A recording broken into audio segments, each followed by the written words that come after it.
Hey everyone, it's Ask a Stupid Question Day, and I'm asking some stupid but fun questions about H-Town with lead producer Dina Kesbeh, producer Carlignon Jones, and Hey Houston editor Brooke Lewis. Before you listen, just remember, no question is too stupid. It's September 28th, 2023. I'm Raheel Ramzanali, and here's what Houston's talking about. Okay, before we get to all of the stupid questions we have about the city, Carly, I want to start with you. What is the stupidest question you've been asked by somebody that doesn't live here about Houston? Okay, so what's funny is I got this question literally last night. I have a friend who's thinking about moving here from California, and he asked me, do all of y'all own like cowboy boots and hats and wear them everywhere? And then he also asked me if he needs to learn how to do yeehaw dances, which I was like, what are we talking about here? A yeehaw dance? But he's talking about line dancing, and I'm just like, no, but we do those a lot. But, you know, I thought that was just a Southern thing just in general. But apparently it's a yeehaw dance, y'all. I think that's the number one question, right, ladies? Is do y'all wear cowboy boots and cowboy hats everywhere? When you tell somebody you're from Houston, which is for whatever reason, I don't know why that is still a stereotype, but we don't. We don't wear cowboy hats and boots. No, we don't. Special occasions only. But you know what? In his defense, right? I feel like, I mean, I don't know about y'all, but I was taught like line dancing and square dancing in school as part of like our curriculum. Mm-hmm. So like maybe he does need to learn that. No, and it is very strange to me that we just all went along with it. Like, I mean, we had no other choice. We were like in elementary school, but it was like a whole thing. And I actually looked forward to it because then at the end we would learn it and we would have this big like square dancing day and your parents would come and you would dress up. And I was really into it. Like, I was like, I'm going to show off my square dancing skills. Did your square dancing day, like, did it involve having like to dress up like as a cowgirl too? Because we did that. Yes. Like we had like little stick horses and everything. Mm-hmm. Yeah. It's a whole thing. You learn it. To me, square dancing is like algebra. You will never use it in real life. Exactly. That's what I think is hilarious. And also I think the yeehaw part, I'm like, when have you ever said yeehaw? Like, I've literally never said it. Yeah. It never is a part of my vocabulary. But I think they just think we're walking around with our cowboy boots, our hats, and we're saying yeehaw. Like, I'm not saying it. It's so funny. I don't get it. Why is that stereotype still out there? Like, is it in popular media now? It's not, right? Like, every time you see Houston on a broadcast for an NFL game, for anything, an NBA game, the Super Bowl, they don't show people in cowboy hats and boots anymore. It's like we are a diverse city that has its own style and its own fashion. But for whatever reason, Texas still rings that cowboy mentality. I think it's like our artists, though. I don't think it's like the football games or anything like that. I think it's like how we have Megan Thee Stallion. She wears hats and boots in a lot of her like things. Yes. And Beyonce does too. True. Like I will say that I went to the Beyonce concert this week and I had on a cowboy hat and cowboy boots. And he's seen the picture, so I'm pretty sure. But here's the thing: it's like cowboy chic, like the cowboy thing that they're talking about. It's not like Beyonce is cowboy chic, Megan Thee Stallion. Yes. Like, I feel like Houston is cowboy chic. I think the cowboy that they're talking about is Dallas, you guys. That's what I think they're talking about when they think it's Texas. It's totally, That's what I'm talking about. I mean, like, Beyonce was wearing a Telfar tracksuit. Nobody points that out as Houston. That's not fair. Come on. Like, I know it's a New York brand, but still, can we get credit for that? Like, that's true. Houston. Nah, they're just taking the country parts. But like she said, like Brooke said, it's definitely cowboy chic because my boots were sparkly gold. So was the hat. It was a lot. But, you know, like, I really don't wear boots unless I'm going to a trail ride, a rodeo, or a concert. Outside of that, I'm not walking around. Boots hurt, first of all. Let's just start there. It's not comfortable. They're not comfy. Yeah, they're not comfy. I bought some in 2018 and they've been sitting in my closet since 2018. Wait. I wore them one time. Wore them to the rodeo and I've never worn them again. Because every time I go to the rodeo, I'm like, I'm going to walk a lot. I'm wearing comfortable shoes. Why would I wear boots? Exactly. They're so not comfortable. I couldn't get behind the price and the discomfort. So I was like, no, thanks. I'm good. Well, Dina, let's stick with you. What's the stupidest question you've been asked about Houston? If I get around town and to school on a horse. The answer is no. It's just just laughable. Although I do see a lot of people next to me riding their horse around town. No, but they're not dropping their kids off on the horse, though. I've never seen a horse in the school line. Like behind a school bus? Exactly. Or just like on I-10, on I-45. Like, can you imagine? Like, we're never there. Yeah, never on like a busy street. Yeah, you don't see it there, but you do on Sundays when you go to certain parts of town, like especially the north side, you do see people riding horses in the park. Like, non-ironically, okay, they're just enjoying riding it. Yeah. So there is a little truth to that one. I've seen it multiple times in A-Leaf, just like on the road next to me on the sidewalk. And I'm like, where is it? Like, where are you even keeping this horse? I don't get it. I see it a lot. I see it a lot in Richmond, Rosenberg, because there's just more land out here. Yeah, especially when you go towards that. the Rosenberg side, you see it a lot. And especially during Fort Bend County Fair season, which is starting. So you do see horses. How about you, Brooke? Yeah, for me, I mean, this is a valid question, but this is how I throw it back to them. So it is, how do you survive the summer? How do you survive how hot it is? And it's always in this like, terrified voice. And I throw it back because I'm like, how do you survive the negative temperatures, the freezing cold weather, the snow that's constant? How do you survive shoveling your car? And it's just like, we survive it just like you survive the winter. Yeah, we stay inside. We stay inside until we can go outside. That's what we can do. Yeah, you can't even go outside in the winter. They all look so pale during the winter. At least we can go outside in the evening. Come on. So the heat one is a big question. Yeah. It's like we have air conditioning and we have Netflix and we're okay. Exactly. Okay. Let's get to questions that we have about the city. All right. We can now ask our stupid questions about the city of Houston. And again, no question is too stupid. And also, we're going to get to the listener questions here shortly. So let's start with you, Carly. What's your stupid question about Houston? Okay, so, we live in Texas, and I know that we can pretty much just have guns as long as you don't have like a criminal record, right?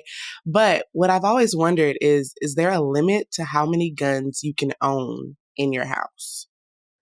I don't think there is, right? It is a free-for-all. It's wild. As many guns as you want. It's crazy. Yeah, that's kind of crazy to think about.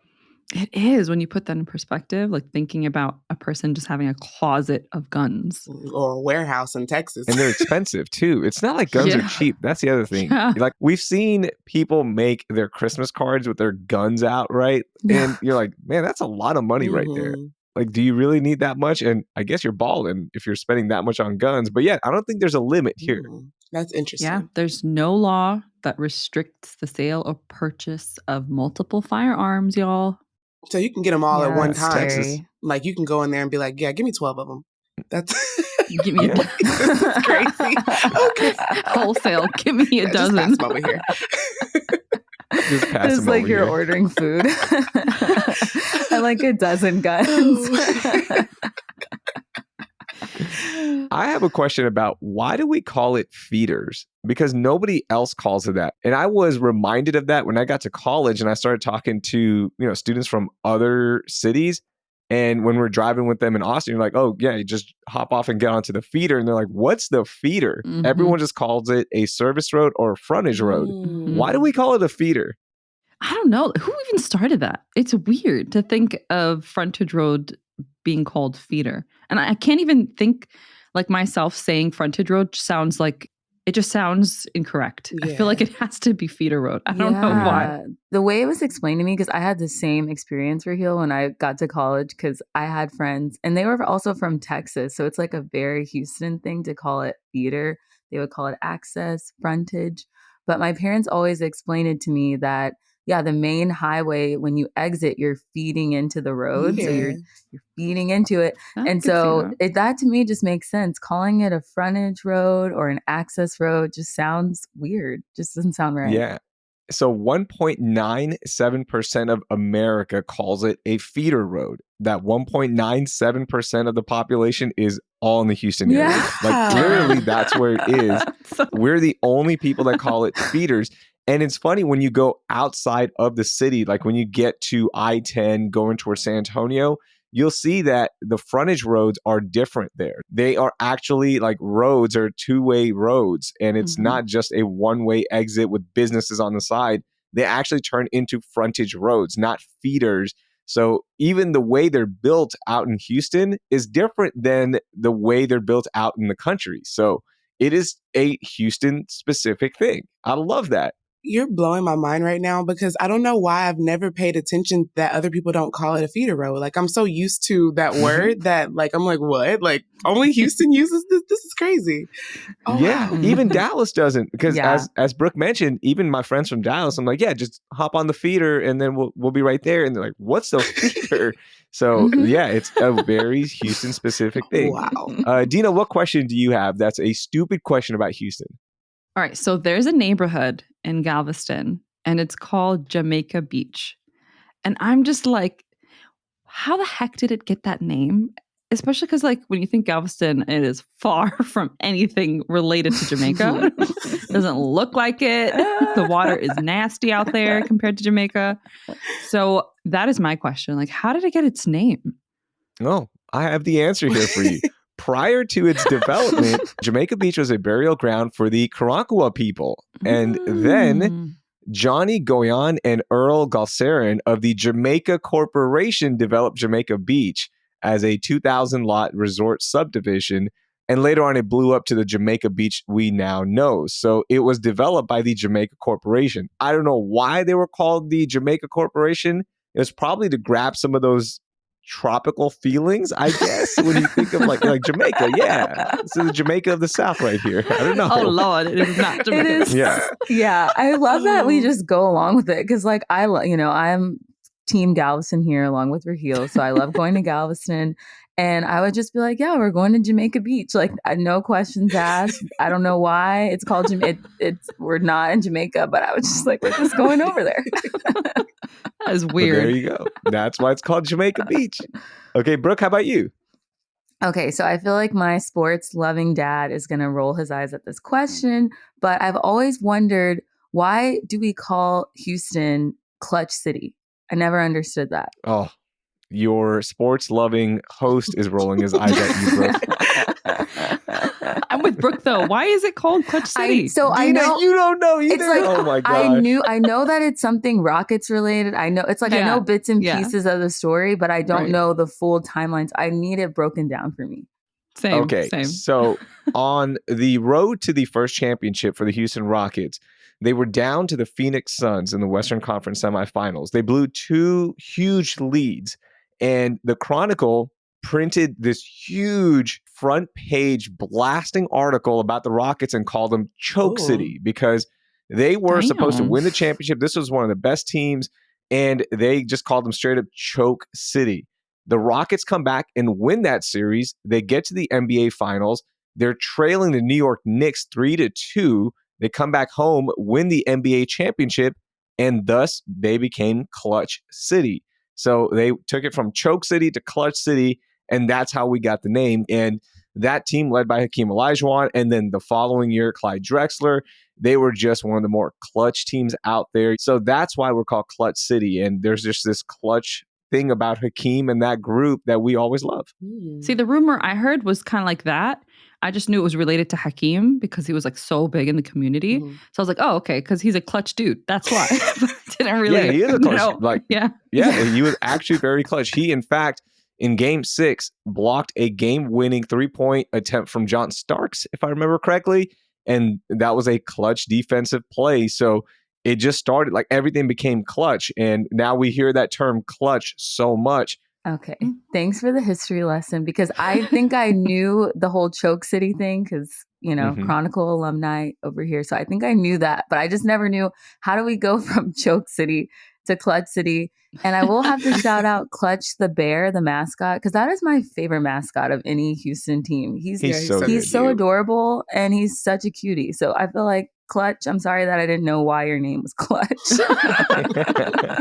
And inflatable Clutch is my favorite Clutch. This is one of the funniest things he does.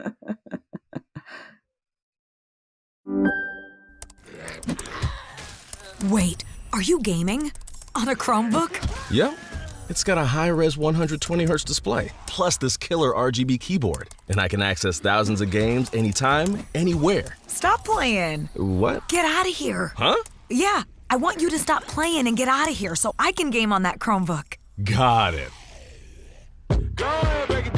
Discover the ultimate cloud gaming machine, a new kind of Chromebook. Okay, we have some listener questions, and I don't know if these are stupid questions more than just good questions about the city of Houston. On Twitter, Amin Bundeli says, what is the best month of weather in Houston? Ooh, pick a month, ladies. What is the best month of weather we have here in the city of Houston? I will say it's April. April. Yeah, I was going to go with April March or March, like around there, because it's nice, it's cool. It is a little hot towards the end of April, but you still get that spring feeling. So I'm going to go April. How about you, Brooke? Yeah, I think it's whenever the rodeo starts again. It's like right around that time of year because it's usually not too hot and it's sometimes a little cold, but there's no humidity for a few weeks and it just never lasts, but usually around that stretch. Okay. Carly, how about you? I would definitely say March because like it has that nice breeze outside. It's not too hot. Like weather's in about like the 70s, 80s. Definitely a good time to go outside. Yeah. You can wear a hoodie, feel good, and not sweat in it. I like that. Exactly. March all the way. I'm with you. Okay. B. Hannon on Instagram asked us, when will Alameda Road ever be smooth? Never. Never. That's the charm of it. That's asking like when will construction ever end in Houston? Never. Right. Never. It's never going to end. Or like when will Richmond ever be smooth? Or Kirkwood? Yeah. Jeez. Oh my gosh. Yeah. It's never going to happen. It's like a roller coaster. That was by far the stupidest question, right? Yeah. Like, when will X road ever be smooth? I'm just messing with you, Hannon. Okay.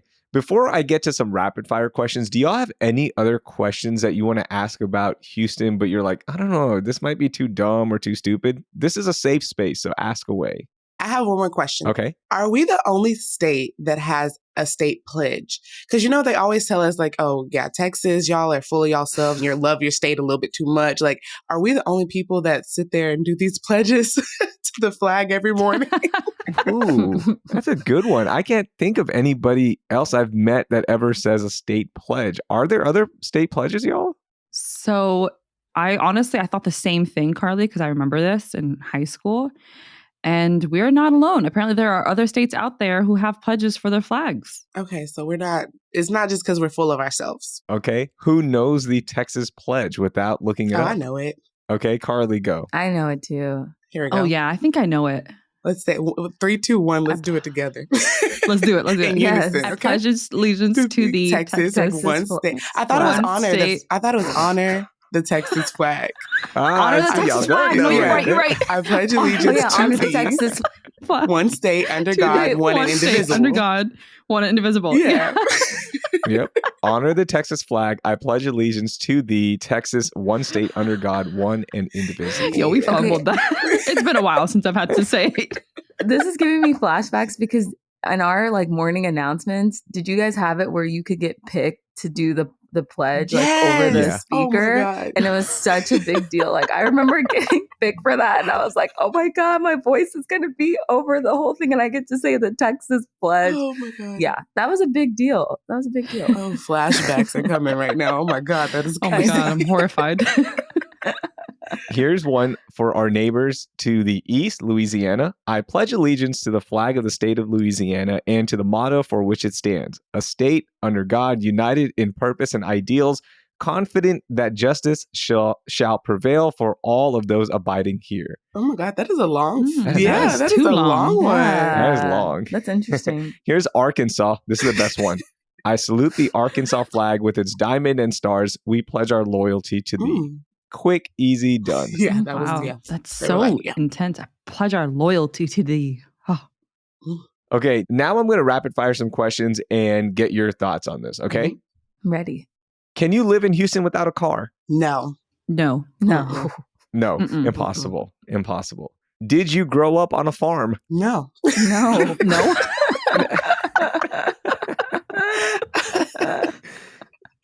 This is one we've already discussed. Do you even have a winter? No. Well, actually, a couple February weeks. 20. Yeah.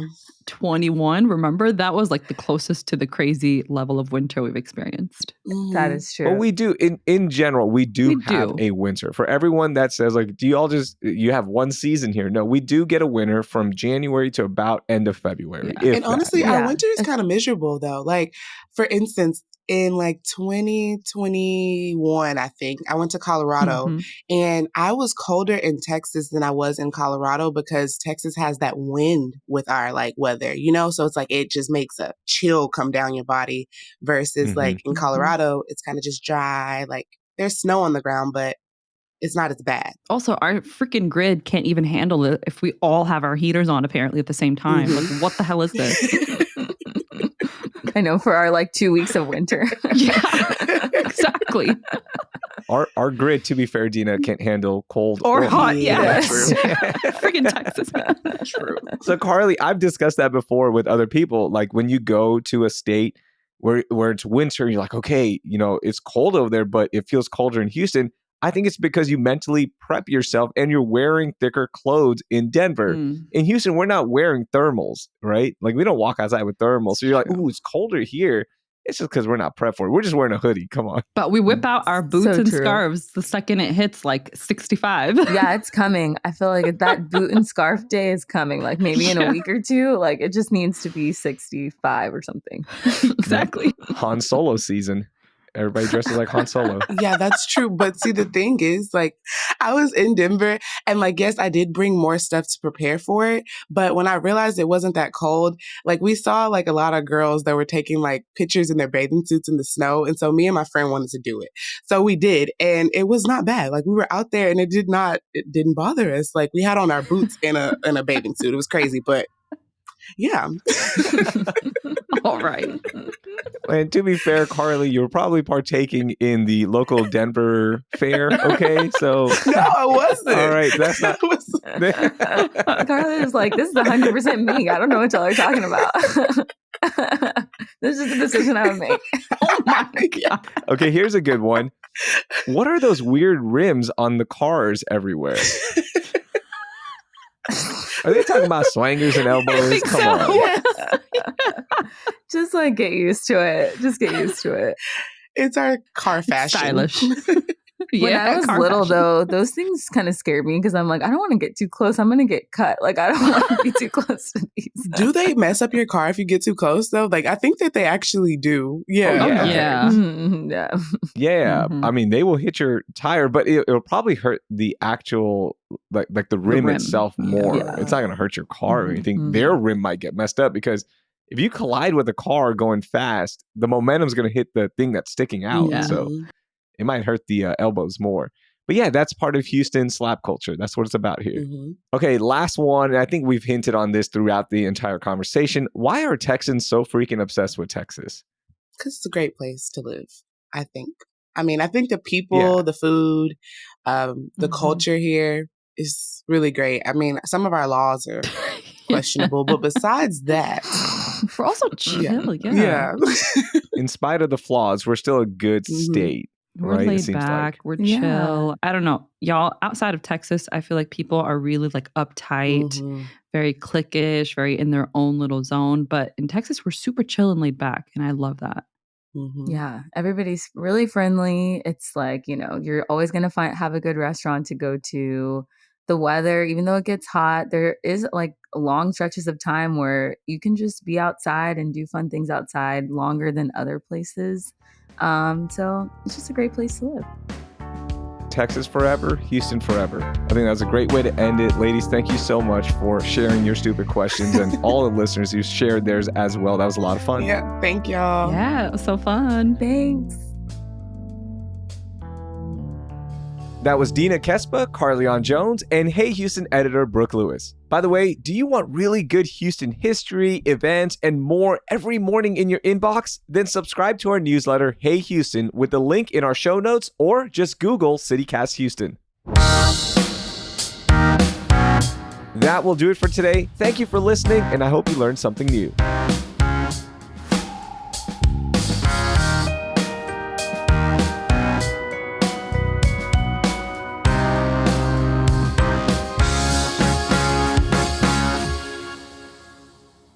They God. scared me about my window at one point. I don't even know when it got hit. Honestly, y'all know I'm not a good driver, so I don't know what happened. But I just know there's like a crack like from one side of the car and to the other side. And they were like, yeah, you need to get that fixed because if you don't, it could just like fall in on you. I don't even know if I still got it fixed yet, honestly. Oh it's my just God. been years at this point, but we're just going to pray about it. No, they're just trying to get you to fix it. Exactly. Yeah. They're just trying to get that insurance claim on you. That's all it was. Yes.